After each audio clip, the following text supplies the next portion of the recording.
on the maid of honor, Maggie Coleman, to come up and toast the bride.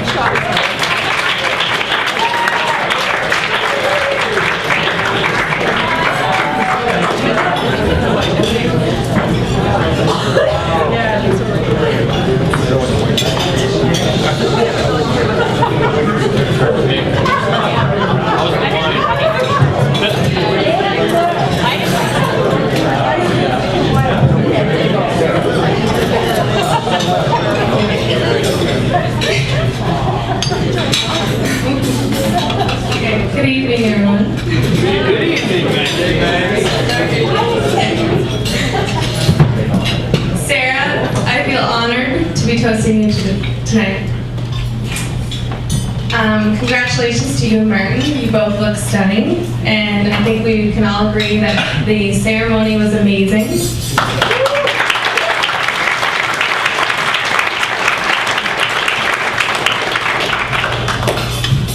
So Sarah, we met when we were babies many years ago.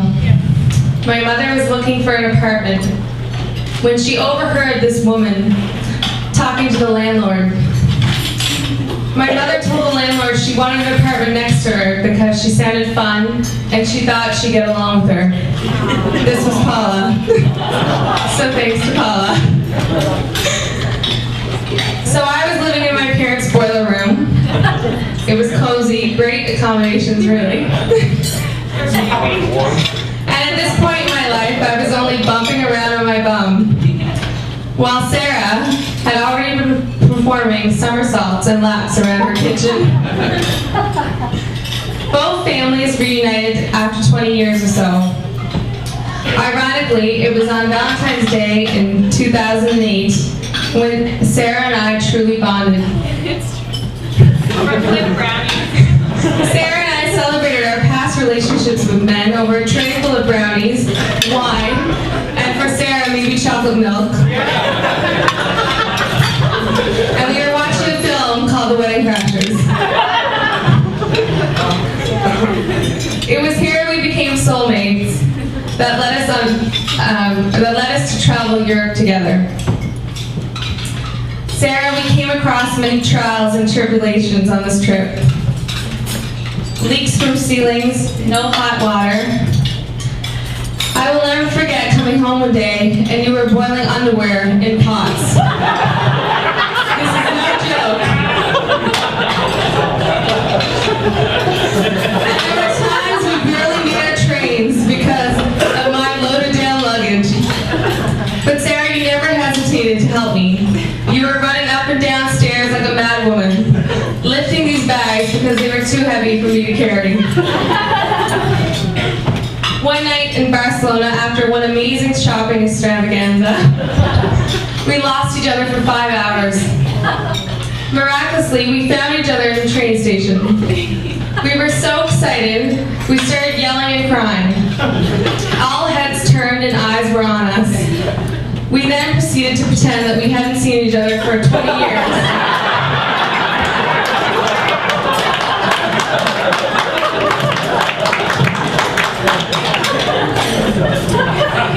In a small place in Bosnia, where we were doing some mission work, we expected to be using our medical skills. Instead, we were asked to help out by this nun in other areas. I was washing floors, picking up horses' manure, and cleaning toilets, while Sarah somehow got upgraded and promoted to help edit a book by an author.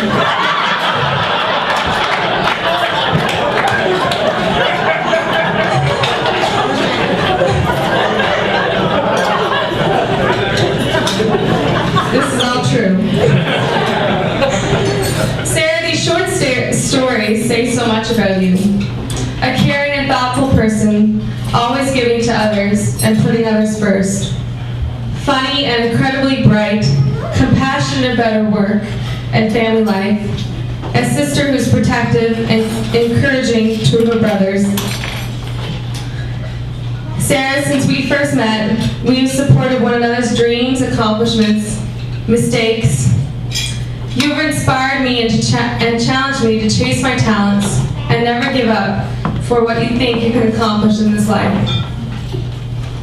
It was tradition in this small town that we were working in for all young single women to write a letter to St. Anthony on his feast day, telling him what you wanted in your future husband, and then doing a 13-kilometer walk.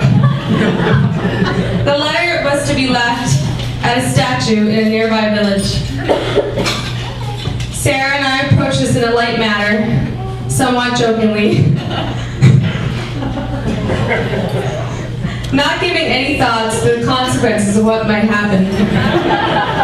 Sure enough, the letters were written, the walk was treacherous, and amidst the cold rain, thunder, and lightning,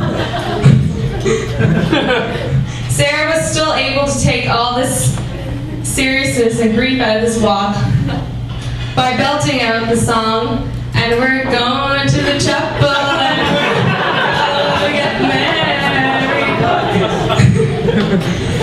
That moment of trust and perseverance stuck with me and others we were walking with, and we were able to complete this walk.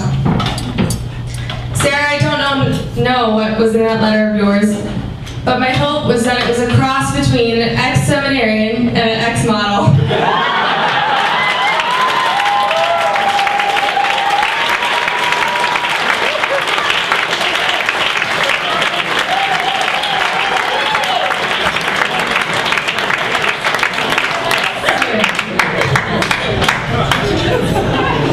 Seriously though, Sarah, we had similar dreams, and I'm sure our letters could attest to that. We both came to know by our work overseas that true love is not grounded on fear or the imperative to find someone, but that it's planned in heaven and blessed by Jesus. My dream for you, Sarah, was that you find that true love. Someone you can cherish, someone that makes you want to be a better person. A soulmate that can challenge and love you without reservation. A companion that can walk with you, know you, share your joy, perceive your pain and heartache, and comfort you in any disappointments. And of course, someone you can laugh with, and someone who will run with you even though they may truly hate it.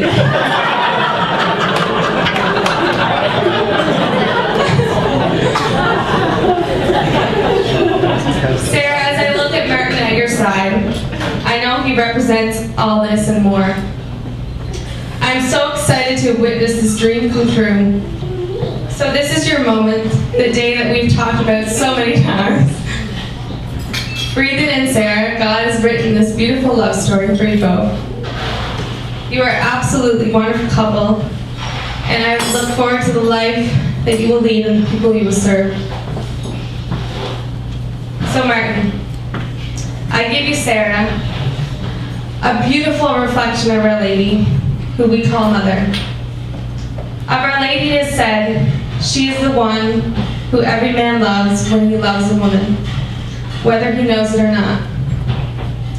She is what every woman wants to be when she looks at herself. She is the woman every man marries when he takes a spouse. She is the way every woman wants to command respect and love because of her goodness of body and soul. And this blueprint love, whom God loved before the world was made, is the one whom every heart can say, she is the woman I love. To my beautiful sister and friend, Sarah. So now we can all raise our glasses. Let's toast to Sarah.